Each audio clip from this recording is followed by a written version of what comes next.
All right, everybody. Hello and welcome to the Simpler Education Series webcast. Today's webcast is titled Staking Your Claim, Calling All Payer Enrollment Specialists. We have some great speakers today, Donna Goestenkors, Dina Solis, and Yesenia Servin. At the end of the session, we'll have some time for a Q&A, but feel free to answer any questions as they come to mind via the chat box located at the right side of your screen and GoToWebinar. You'll also be able to download an archive of today's webcast and the slides at symplr.com next week. So we'll send you an email to that, an email with that download information. This webinar has also been submitted to NAMS for a CEU credit hour. So we're waiting their approval, and once that's approved, you'll receive a separate email with that certificate for your records. So without any further ado, we're so pleased to have Donna, Dina, and Yesenia as our speakers this month.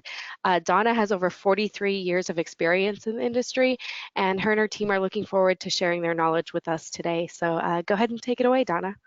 Excellent. Thank you, Alex. Hello, everyone. That's me, Donna G. It's so nice for many of you to be joining us again. We have been presenting information regarding payer enrollment. Actually, Dina and I have at least for the last 8-9 years. And the programs continue to get more and more popular. Our industry, as you know, many of you know, our industry is changing, and people attend, based upon feedback that I've gotten, people attend these sessions for various reasons. Some of them are doing payer enrollment, and they want to validate their process. They want to better understand payer enrollment. Some of you may work in a traditional hospital environment or a CBO maybe that's not doing payer enrollment, and you just want to have a better understanding about what some of our other colleagues are facing by way of challenges and processes, with really our goal always being how can we help our colleagues better perform their work on a day-to-day basis, understanding that the field is changing and how we can better help each other in our separate functions. I am so pleased that Alex was kind enough to introduce me, but I'm even more excited that I'll get to introduce my co-presenters. Before I do that, I want you to know how important your loyalty and participation has been over this past year. Today's session alone has over 400 registrants, 400 attendees who are really, again, part of this influence of change for the payer enrollment industry and the field and the processes that we follow. The topic that we're going to be talking about today is sort of my passion.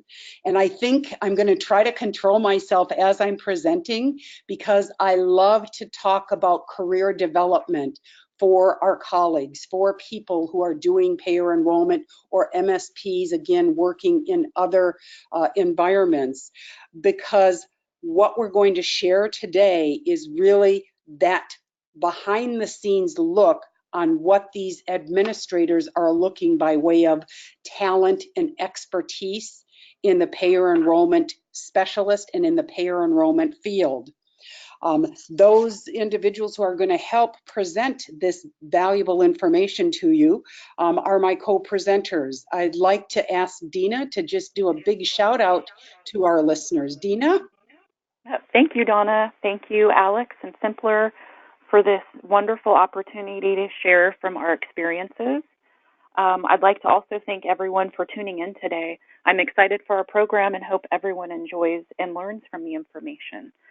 So we've got a really nice program today that will cover a lot of really good information, and I'm excited to share what we've learned, and I'd like to turn over the microphone to Yesenia. Hi, dedicated colleagues. I'm so happy to join you today. I'm very excited to be a co-presenter. We worked tirelessly on our program today.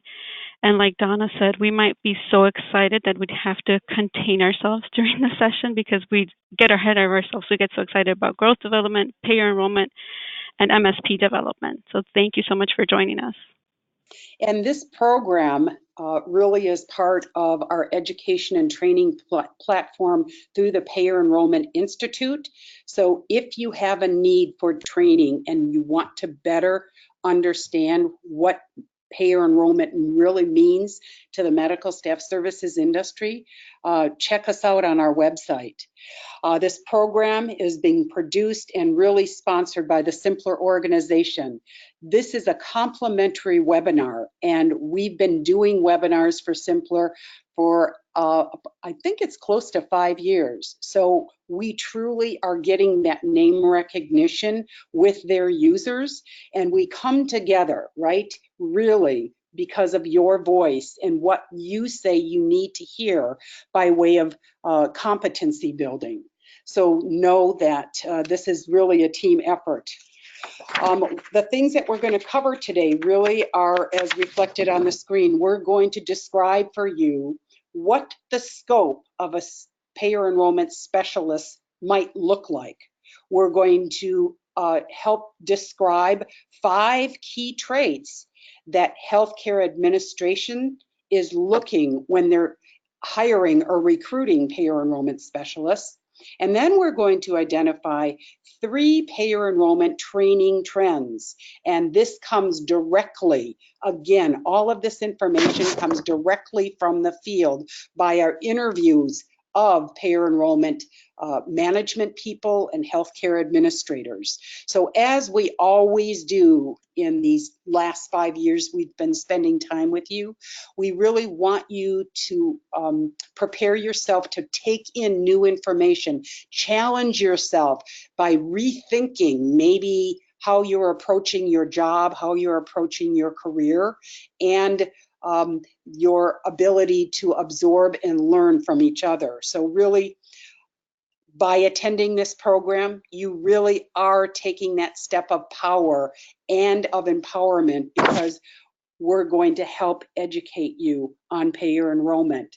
When we can educate and people are willing to learn and listen, it really does increase the value of you as an MSP, as a payer enrollment specialist, because you're building your confidence in hearing new information or reassuring yourself that your processes are indeed valid, but it's also building your competence. And I try to do this with just about every educational session that I deliver. Payer enrollment is really a core competence of an MSP, of the medical staff services industry. If you are a payer enrollment specialist or doing the payer enrollment function in addition to your other projects, core projects, it's good to understand that technology has to be part of the driver of making your practices efficient, and how well we're able to interact with one another in the health plans, in the hospital, in a CBO, with our providers and practitioners. It's critical, and it really is the linchpin of success in everything that we do regarding payer enrollment. Now I'm going to ask Dina to kind of drill down. I prepared sort of like the foundation, as I try to do for all of our webinars. Now we're going to start drilling down into the meat of the program. So Dina, what do enrollment specialists, what are they expected to know in their job and in their positions? Everything. So, well, thank you, Donna. When I first started in enrollment, it was almost 20 years ago. Before I get into the bullet points, I had no idea how much knowledge I would acquire over the next 2 decades. All of these bullet points that I'm going to point out on over the next 6 slides, yes, 6 slides. I mean, when you look at each bullet point, you begin to realize how much knowledge a payer enrollment specialist retains.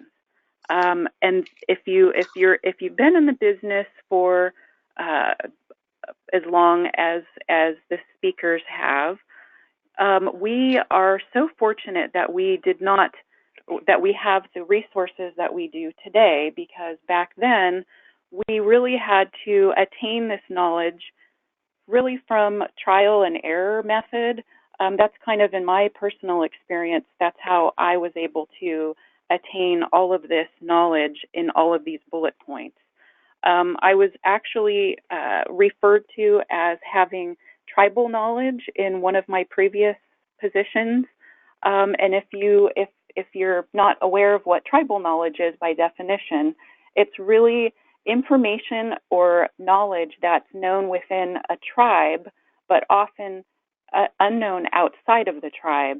And I can kind of relate that to payer enrollment. We're kind of our own tribe. So there's this core set of knowledge points that I'll point out on these bullet points on the next 6 slides that really shows all of the knowledge that we are required to at least have a working knowledge of.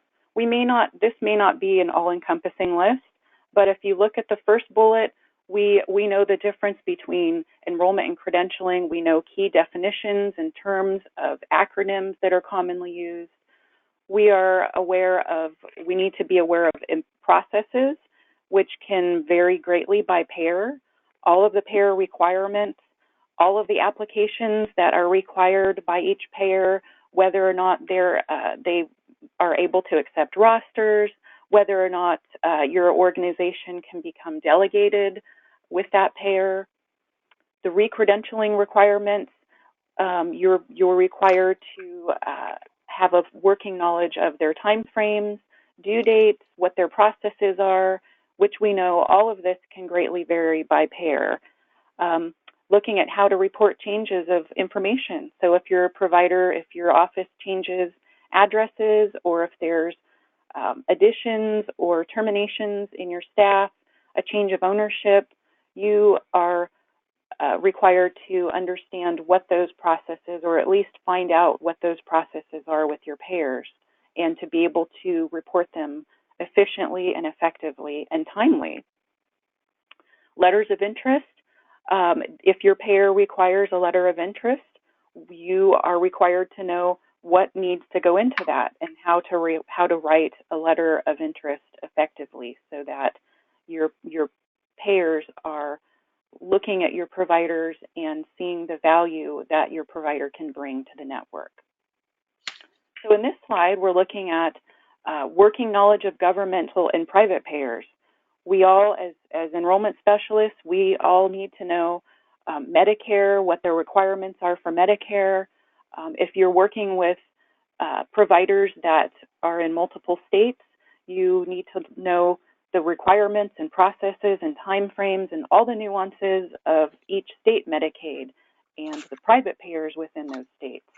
The licensure requirements, what's required for your provider type, for their specialty, liability, malpractice insurance. There are certain coverages that certain payers require against other payers.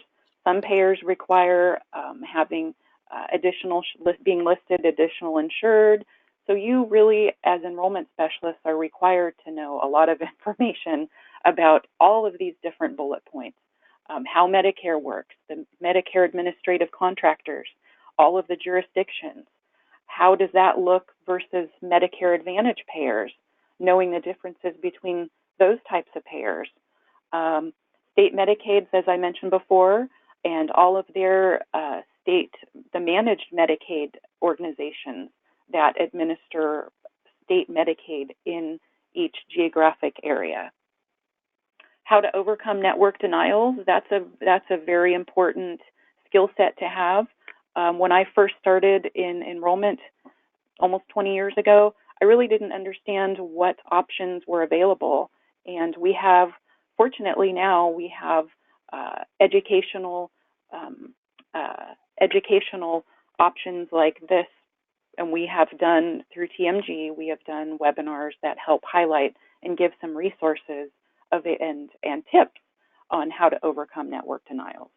But these are all examples of knowledge points. As you can see, NPI, CAQH, all of those processes, PACOS, having an awareness of what EFT, ERA, EDI, all the different provider types and their nuances. I could go on and on and on about each of these bullet points could have their own webinar if you really think about it. So insurance plan products, meaning what an HMO is, what a PPO is, what a marketplace product would be that you would be contracting for your providers. Any type of workers' comp, if your provider is in a workers' comp network, what those types of requirements look like in those processes. And then, as I mentioned before, the Medicare and how it relates to Medicare Advantage, Medicare and Medicaid, where to find their provider requirements. So you are required to find out, to research each payer and find out what their requirements are. In addition, TRICARE, knowing what their regions are and who the administrative contractors are in those regions. And then other networks, and how they work, such as IPAs, in terms of contracting with the insurance plans that are accepted within those IPAs. And then third-party administrators, supplementary networks. Those are very important, can be very important to your practice and to your organization. And then technical knowledge of software. This is becoming a very big topic because as organizations add credentialing software products and automation tools, payer enrollment specialists are required to be gurus when it comes to working with software. So that's a really important aspect and knowledge point, as well as data management and document management in organization. If your organization is not able to use an actual software product, it might be up to the enrollment specialist to source and figure out, depending on the size of your organization, to figure out what solution that your organization would use for data and document management. And then these last two bullet points are just really basic knowledges of billing, some coding. These are important aspects to have knowledge points on when you're negotiating contracts for your providers. What codes? A lot of times payers want to know what billing codes that you'll be contracting. What are your primary codes? Just those types of things. And then the last one, just basic knowledge of mergers and acquisitions and how to report those to payers. Oftentimes, organizations are finding themselves purchasing other smaller companies or merging into larger companies, and payer enrollment specialists really do need to have a basic understanding of those processes. And then a real basic skill set is just communication.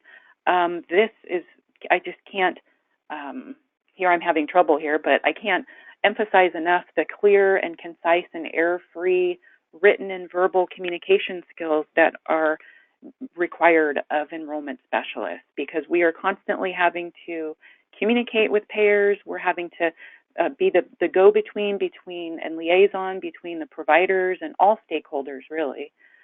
The next bullet point, payer mix selection.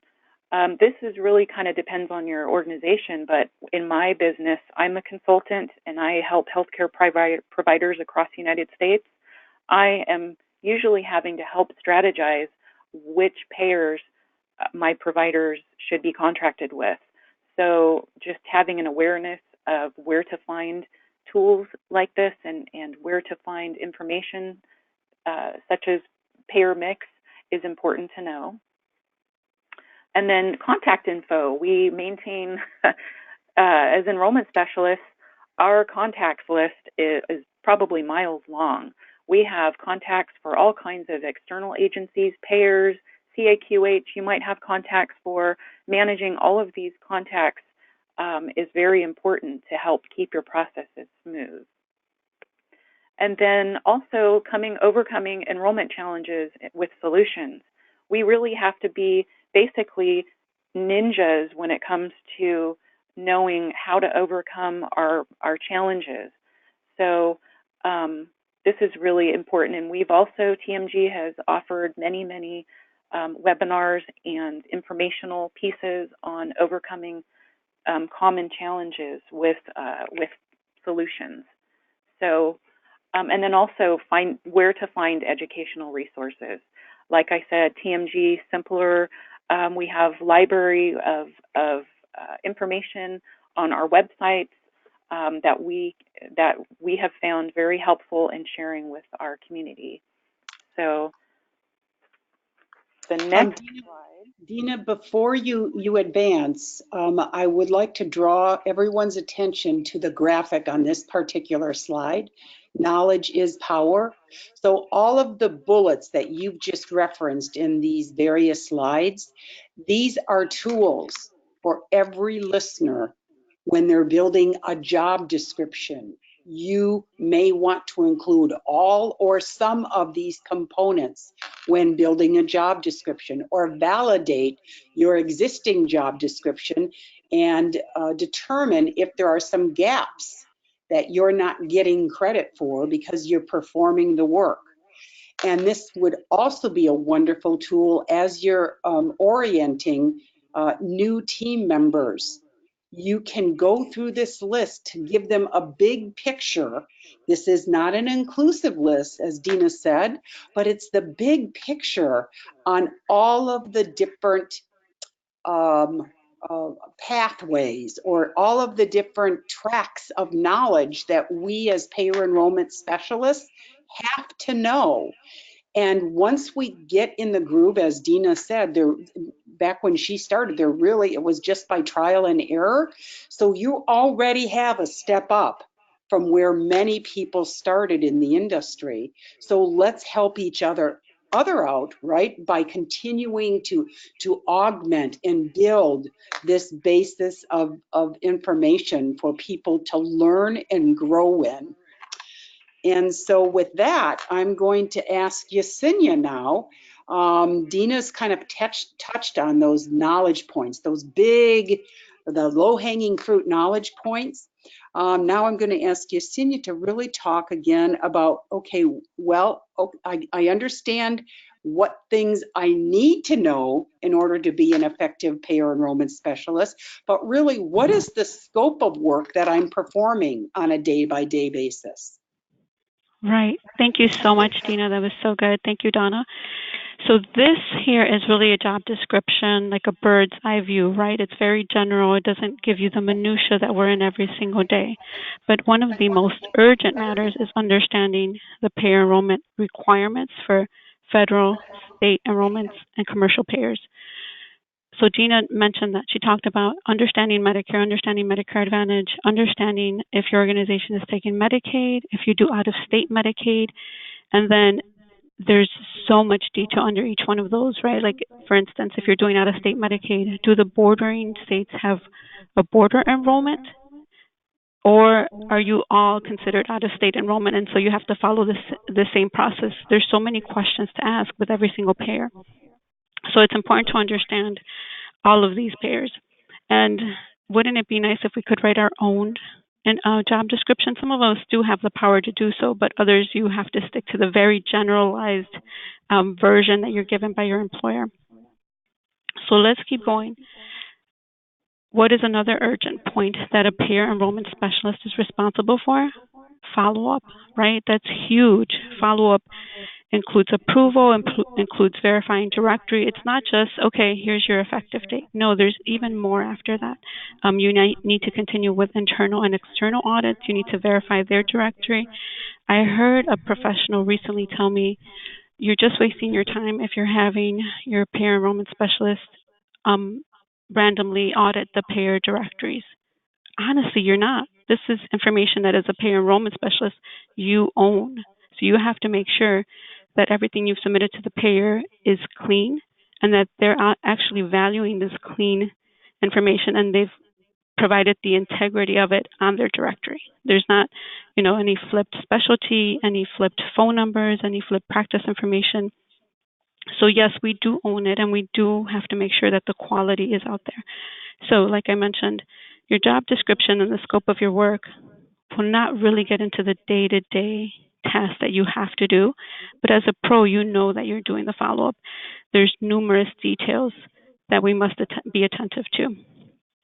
Donna and Dina talked a little bit about all the daily activities of understanding and actually growing. Like Dina and Donna, I've been doing this for a very long time. So we've grown as the payer enrollment industry has grown. We've grown with it, and a lot of trial and error. So here, let's talk about some functions. In addition to the list that we have put out here for you, you collect required information, you enter the accurate data, you make sure it's current, you're contacting licensing agencies, you're working with your MSO department, you're working with your recruiters in some instances, you're providing applications, and in others, really you're providing and preparing your team. You might not be the one that's doing every single payer every single time, but you're preparing your team. So in addition to all of this, you're confirming that approval from both sides. You're not only confirming it from the payer side, you're confirming it from your own side. So what does that mean? When you have an active practitioner that you've received an approval, payers will then perform audits. And those audits usually look like a phone call to the main phone number of the organization. And they'll say, I'm trying to book an appointment with such and such provider as he is listed active in the directory. So let me tell you a scary story that I heard. I heard that one payer enrollment expert actually cringes when she gets that, never returns the call, never returns the email, never follows up on that. Okay, I want us to understand payer enrollment experts, payer enrollment specialists, we have to own that information. We have to return that call. We have to make sure that what they're auditing matches what we've submitted every month, or what we've submitted in that initial application, or what we submitted in that revalidation application. So please own it. And we can add it to the checklist, right? We're checklist lovers, checklist experts. So just add it to the checklist, scratch it off when you've completed that. What are some other essential payer enrollment job functions? Like Tina mentioned, we are liaisons. We truly are filling in a lot of gaps, because if we don't, who will? We have to. We have all the essential information to complete those applications, and those applications really are impacting our revenue cycle, right? If we look at our work queues, if we look at our billing, and if there's things that are holding up those billing claims, like an MPI registration, like a taxonomy issue, like anything that builds that billing profile that we have access to, because we submit that to the payers. So we have to own it. The PE specialist holds key pieces of the information, and we must share it. We must give it all to whoever needs it. The IT team needs to build that practitioner profile. The billing and collectors need to understand what the effective states, what are the products that our payers are in, and specific specialty payers or specialty providers. For instance, if radiation oncology practitioners have to go on a certain SIN roster, a SIN network, that's all up to us to own and provide that info. And then again, we are responsible for the integrity of that info. We're not going to dodge that voicemail, dodge that email or phone call. No, we're going to take it, we're going to own it, and we're going to make sure it's correct and accurate. Another scary one, but it's a big one, is communicating with the executive teams. And that can be difficult, right? Because they have different priorities and different urgencies than what we do. So what we have to do is manage our urgencies and make them understand the data and how that impacts their workflow, and specifically the dollar signs in our organization. We love our job. Of course we do. Of course we do. We're nuts, but we love it. So one thing that Dina also mentioned was being able to provide solutions. So first of all, you don't always accept what the payer's response is in terms of an enrollment. You do have to sometimes fight, even when it's a government payer. We've had instances where there's been Medicare withholding an enrollment packet and they had just simply forgotten about it. It wasn't in their work queue. It had sat there forever. Everything was submitted correctly. It was a clean application. So then it was on our part to fight the effective date, right? Because we had to call, say, hey, what's going on with this? Why is it on hold? Why is it still pending? So you have to be able to be solution focused. You don't just say, okay, well, Medicare told me this, so that's what it is. No, do your research. Get your ducks in a row, provide that info to them, appeal it, get the effective date that you know you should be awarded for that particular practitioner. Some of us, and I speak for myself when I say this, we tend to awfulize. Don't look up in a dictionary if that's a real word, but it's a Yesenia word, awfulize a situation. We just say, oh, well, that provider or that payer is always like that. They always do that kind of stuff. So, there's no point in fighting it or calling them back and disputing it. That's just how they are. We have to shift our mindset, right? Our mind shift has to always be to, how will I solve this? How will I fix this setback? Teeny setback. It's not that awful. It's not that grand. I just need to put a solution task in order and get it done. Communication. Dina and Donna both stress this, right? Donna stressed this on our MSP core competence list. I love that list. I think I say it 100 times, and I tell professionals, please use that list. It helps you in your development growth, and if you're mentoring anyone, use that list. And if you're not, please start mentoring someone and start with that list. Some communication, external and internal stakeholders. Again, we're not going to avoid people. We're not going to avoid any calls, any professionals, whether they're internal or external. We're going to meet with them, go through our list, talk about what needs to be mentioned, and then provide solutions. And if we can't do it by ourselves, then bring a colleague that can help you until you develop that strength yourself. Executed agreements. Yes, who all needs to know about the executed agreements? Don't forget about your billers. Don't forget about your IT staff. Don't forget about that executive suite. Everyone needs to know. Everybody needs to be on board about that effective date. If there's any setbacks, if there's additional products that you weren't aware of, or that particular plan has now created a new product and that product will be out in some odd time like July or August, some random time. So you want to get that out to the masses in your system. And the systems.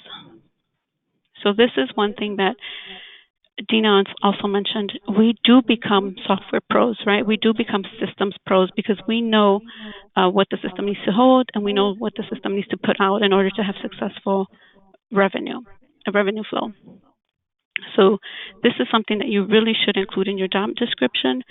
Push for that, because we are really great at that. We're really great at translating to an IT pro, like, this is what I need to see. And we can do it so that the IT pro really understands how they will map it out and how they will do it in their own language into the IT system. More functions. One thing that we've gotten better at is doing the maintenance and updates. So we're doing audits, right? We're doing internal and external. We're not going to say they're not necessary, because they're definitely necessary. It's our data. It needs to be clean. It needs to have integrity. Quality assessment. We're also going to do that. We're going to do that for our staff, for our team.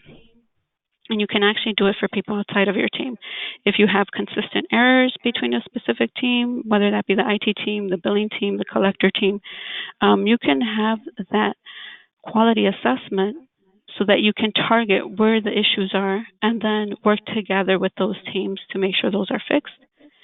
Big ones are the name changes for providers. Workflows and processes need to be included so that you have that correctly and so that everybody's doing their part on that. When you move and add practice locations, I would say those are the two big ones that sometimes lack in communication. Like, one team knows, and then for some reason all the other 5 teams had no idea that this was happening, that there was a name change, that there was a move to a different location, that the schedule had changed. So lots of great information and functions that we do. Right now, I'm going to pass it to Donna, who's going to review key personality traits. This is a good one. It's going to be juicy. Donna? Yeah, and before I do the big reveal on these top 5, and this is actually what the healthcare administrators communicate to me on the skill sets that they're looking for in payer enrollment specialists. I wanted to pause here and say, okay, what we've done so far is provided you information that you can help design or start building a career plan, right? You know now what these core knowledge points are. You understand that you have core job functions. And so using that information within your job descriptions, within your orientations, within your process improvement, these are things that you can do a self-assessment on and say, do I know all of the things that were covered in those knowledge points? Are there some areas that I need to reach out to a colleague to learn more about? When it comes to the job functions, are you doing all of the things listed? I'm sure you do many, many more, but are those core things being addressed on your job description? Because again, we empower ourselves when we can present ourselves in the most accurate light as possible professionally.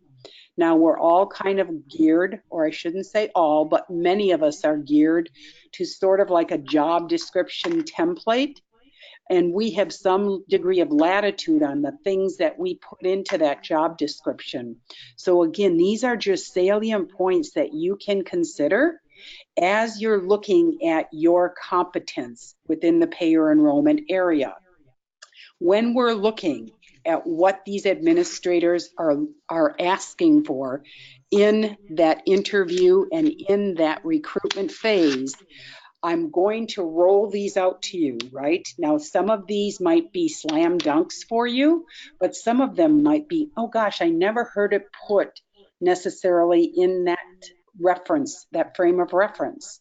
So when we get done with this webinar, I encourage you to go back and refer to slide 5, because slide 5 really gives to you that core competency model. Anything to do in our industry, medical staff services, which includes payer enrollment, these things that you're seeing here kind of feed into all of those 18 different core competency areas. So when we're talking about enrollment management, whether you have a management position or not, you as an enrollment specialist have to be able to manage the applications and forms and all of the different expectations of a health plan.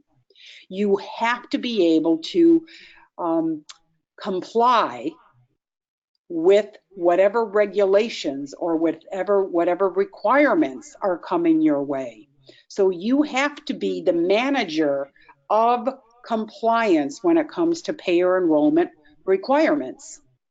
When we're talking about our relationships, we have to be effective managers in how we're getting along with others.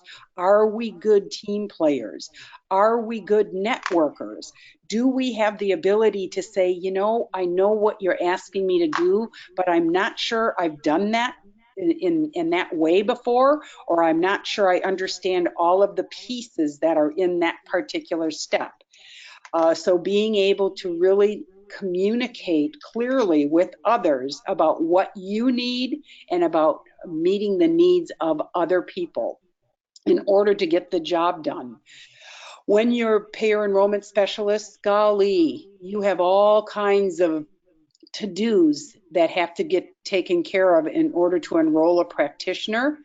And as Yesenia mentioned, you know, making sure we do our follow-ups is critical. But how well we're able to manage our daily tasks is really how it translates very directly to how effective you are in managing your time. So you want to be able to meet those deadlines. And when we look at payer enrollment, right, many of us could look at payer enrollment and all the things that we do within the payer enrollment function as how well you're able to manage the project of payer enrollment. But I like to break it down really into smaller pieces. All of the different facets that Dina touched on regarding our knowledge points, those are really specific areas that you need to be managing by way of tasks and processes, which really translate to project management. You have to be able to manage all different kinds of things coming your way and be able to prioritize those. So again, project management is something that healthcare administrators are asking for.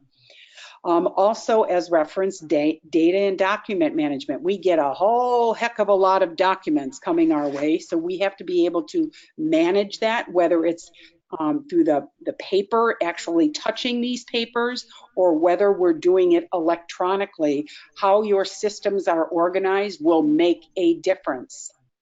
Being able to manage all of the different records and the different health plans and all of the different requirements of those health plans. We want to make sure that the workflow that we're driving really is addressing and being efficiently laid out, and what we're doing truly with that workflow. Are we doing things inefficiently, or is that workflow really maximizing our productivity? And as mentioned several times, and that even was rolled out at the recent NAMS conference, how important it is that we as MSPs in general embrace technology. Now, as Yesenia, Dina, and I learn from our many face-to-face sessions that we do on payer enrollment, that when we ask people to raise their hand, how many of you have an electronic tool or a software to help you manage your payer enrollment, at least a third, maybe even 2/3 of the audience raise their hand and say, no, we don't have a software yet to manage it. So you're managing all of these things, right? On either through Word or through Excel. So knowing that this is driving us as a best practice, we have to embrace technology. And I think it was Yesenia who said, you know, that being able to really run reports and being able to analyze where we are with our different, in the status of our different enrollments is really important. And to be able to generate a report that kind of tells you where we are in that process is so helpful. And then this bullet here really addresses what we truly have focused on in year 2019 and basically all of our sessions. It really has to do with emotional intelligence and how effective are we in getting along with others? Are we able to keep things confidential? Are we able to problem solve, use our critical thinking skills? Are we able to manage our personalities, right, when we're under stress?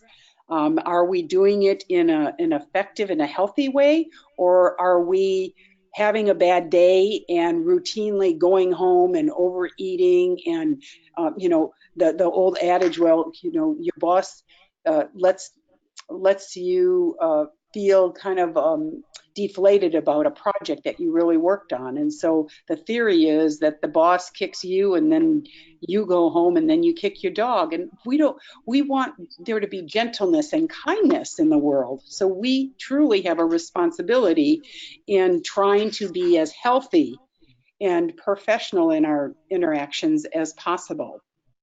So those top 5 traits, again, that employers are looking for, all relate to those functions of management, but they really, if you drill these down, it's about being very organized. It's about being able to look at the detail to make sure that the applications that are being submitted are as accurate and as complete as possible.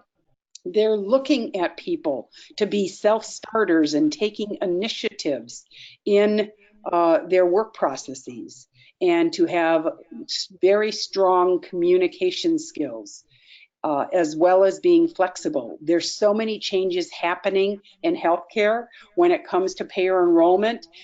You may get a new provider, you may get a new organization, there might be a merger or new people in a group. So always thinking ahead on how you're managing your workload, and then being able to ask for help, and understanding that there are so many different influences that affect how we're doing our work. So really being flexible and adaptable on how we perform our duties every day. So that's our top 5 list, but the 10,000 foot level was really those management features that I addressed when I first started talking on this particular section of our presentation.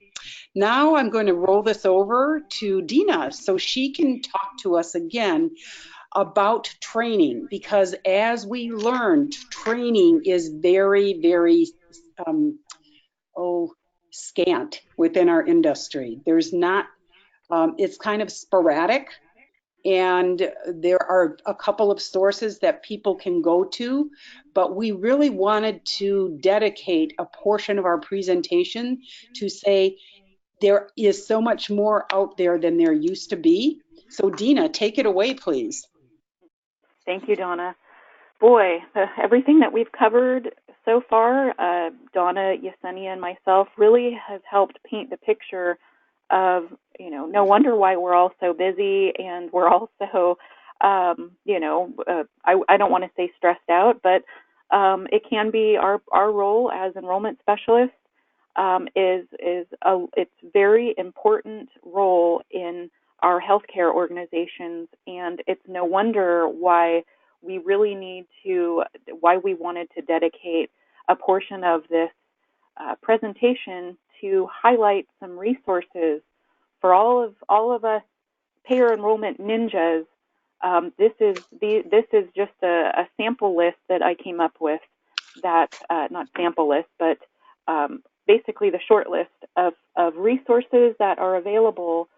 Thank God, going into the year 2020, we have these at our fingertips and at our disposal, because 20 years ago when I started, and Yesenia and Donna going through her over 40 years of experience, none of this was available. So we would like to just highlight that we have Team Med Global and symplr. We're presenting Payer Enrollment Institute programs on payer enrollment topics, best practices, challenges and solutions, resources, the Dr. FBI series and the MSP Task Force. Those are some lovely webinars that Team Med Global presents in conjunction with other organizations. Payer enrollment, payer website tutorials, is a good resource. There are many times your payers have some tutorials or some how-tos on their websites. The MAC, Medicare Administrative Carriers, they often have a whole library of tutorials very specific to enrollment scenarios that are free of charge. You don't have to sign up for them. Sometimes they've got payers have specific webinars that you can sign up for that are at specific days and times, but many times you can find some resources on the websites of payers that will help at least get you through the basic steps of your enrollment process. White papers and blog posts. There are many websites out there, including Team Med Global, including symplr, that have white papers and blogs on best practice tips and processes. The last bullet point, the group or one-on-one training. There is training available on site and virtual that is out there. I know Team Med Global does offer some of that training. I've actually helped some people, and I know that the speaker team has helped individuals. There are email options where you can email Team Med Global and ask questions, things like that. So we really are fortunate to have these types of resources available. There are networking groups. There are groups very specific to payer enrollment. There are surveys that you can participate in that kind of get you on listservs as enrollment specialists. There's the surveys that are done have a wealth of information just pertaining to the industry in general. You can sign up for conferences that associations provide. You can attend live presentations. There's workshops, things like that where we all can share information. And then last but not least, the certification, which is the Provider Enrollment Specialist Certificate. And we have, I would let Donna speak to this a little bit further, but we have coming out next year a Certified Payer Enrollment Specialist certification that Team Med Global is working on right now. And yes, Dina, I would like to, yes, I would like to address the CPEP. And again, everything that we do is based upon what we hear from the industry. They wanted to have a certification program developed that could validate the level of knowledge that you as payer enrollment specialists put forward. And it becomes a marketing tool in your career. It allows others to perceive you as being most proficient in your particular area of expertise, which is payer enrollment. So that will be rolling out in the second quarter of next year. So stay tuned relative to that. And as Dina mentioned, consulting services, which she of course supplies, Yesenia as well as and myself. When we talk further about trends, why don't we do that, Dina? Let's talk trends. If you could talk about these top 3 training trends that you're seeing in the field. Right. Well, when we came up with the content for this program, and I had to think about what the top 3 training trends are, in my own experience, these are the top ways that enrollment specialists are getting their information. So electronic virtual training, such as webinars like this, webcasts, online tutorials, all of those are examples of electronic training. Text training, and what I mean by this are like white papers, blog posts, infographics, things that you would read that would be available for enrollment specialists to learn in reading. And then networking groups would be the last trend. I've seen in my experience it's becoming more popular to belong to groups that are in social and professional media, at live conferences. I've seen the trend, we have all seen the trend, upward trend in networking and getting information from our peers as being one of the most important resources that we have experienced. So I know that when I've come across a certain question, I can email somebody, or I can call, or I can post a question on social media or professional media and have a pretty quick response from other industry experts, which is really helpful. So these were definitely the 3 top training trends that we're seeing in the industry. So I'd like to turn it over to Yesenia to go over our conclusion. Yes, thank you so much, Dina. So we went over the scope of work for a payer enrollment specialist, right? We gave you the bird's eye view, but then we gave you details, and we told you have to own this. You have to own the information, the quality, the integrity of it. Donna reviewed the 5 key traits, right? The enrollment management, compliance management, the relationship management, time and project management. And those, again, are from our MSP core competence listing.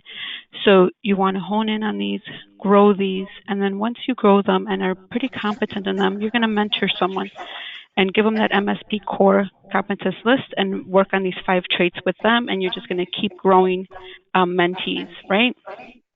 And then lastly, Dina went through it with us the 3 payer enrollment training methods. And honestly, the 3 of us, with symplr sponsoring, if you follow us, we post a lot of articles, we post a lot of recommendations, we give you the info on the next webinar, the next tutorial, the next training. We're always pumping info out there on best practices, including policy and regulations that have changed and been updated. So please follow every one of us on LinkedIn, follow Team Ed Global, and I know you're already following symplr. That's why you're on here with us today, and we're very happy that you are. Donna, I know you always have a power thought for our closing. I'd love to share it with the group. And please, if I could ask you to hang with me just a little bit, I have 2 announcements that I'd like to share with you, and I need your help on one of them. I'd like you all to, again, absorb what we've shared with you. These are career building tools and pieces of information, because we see you out in the field and we want you to shine as bright as you possibly can. So we're just ending this particular education session by just giving you the power to say, let yourself shine, and we'll want to help you if you need it. So my announcement is this: as I kind of review the next session that's going to be in December, it'll be our last session. I wanted to make 2 announcements. One, any of you who are participating in this call and also attended the NAMS conference in the payer enrollment table talk, the summary of all of the work that our work teams did is being finalized. So that will be rolling out. It'll be available on my website come Monday, and I will also be sending it to NAMS. I'm not exactly sure who the contact person there would be, but if all else fails, please, reach out to me directly, and I'll be sure to share that with you. But again, this was tackling 10 topics that came from the payer enrollment survey that we sent out. Work teams were led by various industry professionals, and we summarized what that problem is and came up with several solutions per every problem. So again, look for that announcement coming out on Monday. My request, this is where I need some help. A client has reached out to me who's being given the responsibility of payer enrollment, and she asked if I could produce a job description for her that references not only medical staff services responsibility or a credentialing function, but also payer enrollment. So if I could please ask anybody who's listening to send it to me directly through my email, and it'll be available on the slides. Again, job descriptions. I'm looking for a job description that references credentialing and payer enrollment functions, so she can use those as a guide and help build, a best practice job description. All right, so thanks for sticking around for those 2 announcements. Now, mark your calendar, because next month, meaning December, is our last session for symplr in 2019, and we're going to give you a slingshot view of what we need to be prepared for in our industry for 2020. So get ready, December 5th, which is Thursday, from noon to 1 o'clock. And so now I'm going to ask Alex to please take us home with your announcements and kind of facilitating any questions that your speakers can answer for our attendees. Yes, absolutely. Thank you so much for that, Donna, Dina, and Yesenia. That was absolutely wonderful. And in regard to the webinar that Donna just mentioned, we have the registration page ready, so we'll be sending that out to you. So keep an eye out in your email for that, and we can get you registered for that exciting session coming up. Next thing I want to talk about, we have our last user conference of the year coming up here next month in December, the 12th through the 13th. We're headed to Nashville, which we're really excited about. This is an opportunity to not only meet with the symplr team, but it's free for all symplr customers, and you can get 9 NAMS CEUs just for attending. You'll get to meet one-on-one with key members of our team. We have live trainings for both of our Cactus and eVips products, roundtables, opportunity to network with your peers. And again, it's the last one of the year, so we really hope you can join us for that. Feel free to reach out with any questions. The other thing I wanted to mention, if we could move to the next slide, we also have new CVO services, if you weren't aware. So if you're struggling to keep up with your primary source verification or payer enrollment needs, our team is here to save the day. So feel free to reach out to us. We provide fast, accurate, scalable credentialing and enrollment services. As a bonus, we can work with any credentialing platform, so it's easy for you and your team to track along with our progress. So feel free to email us at hello@symplr.com if you have questions about that. With that, we will go into the Q&A. I know that we are at time, but there will be a recording of this available. Again, we will email that to you next week. So never fear, you can catch the questions with the recording. All right, so our first question, Donna, is there a certification for this job type?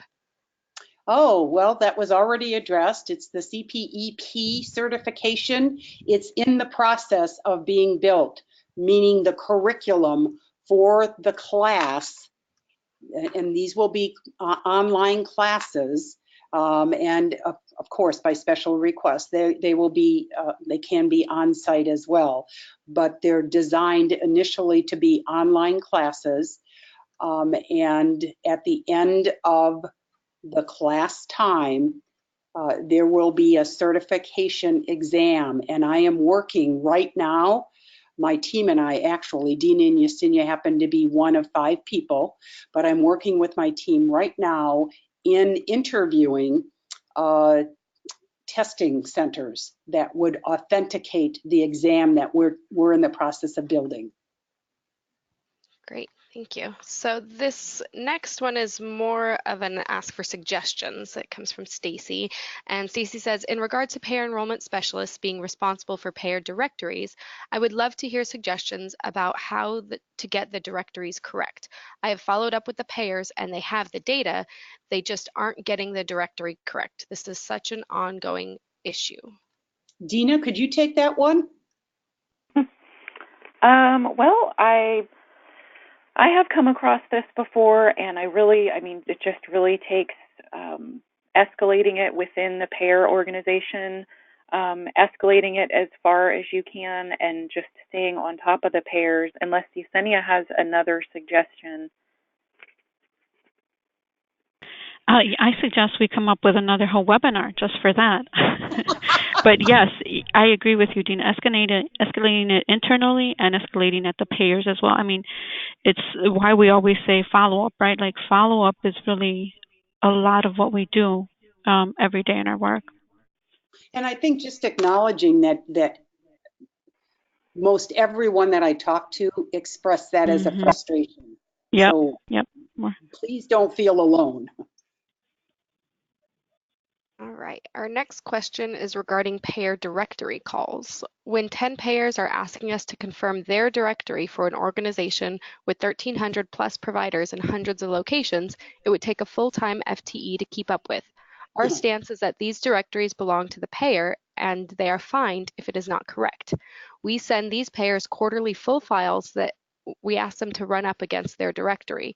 They fail to do it, and later in the secret shopper calls, they want to blame us. We should not have to do their jobs. These insurance companies have laid off their staff to save money and put the burden on us. I think as a group, we should be pushing back on these payers.